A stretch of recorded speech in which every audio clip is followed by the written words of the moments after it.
I'm just out on Ramsgate Beach and I've got a really sad sight along the Strand line. A sad sight, but a very small one.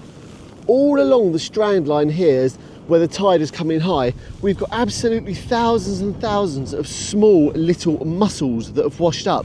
No, actually, millions of tiny little mussels that have washed up. And that is a result of the cold and rough seas we've had recently this winter. Now, we also often see the starfish strandings. That's because starfish are pretty big and obvious. But if you look closely along the strand line here, you'll notice all these millions of tiny little mussels that have been washed up. And it's happening for a couple of reasons. One being the rough seas dragging them off the bed. The other thing is the cold shock, the change in temperatures as the currents move around in the sea.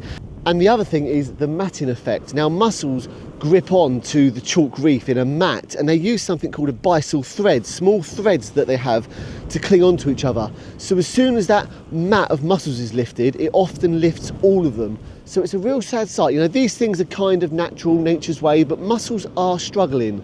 And also these events are happening more frequently. So it is something to be concerned about. But pay attention to the small things, and whatever you do, don't try and eat these. Never eat washed up shellfish. You don't know how long it's been out of the sea for.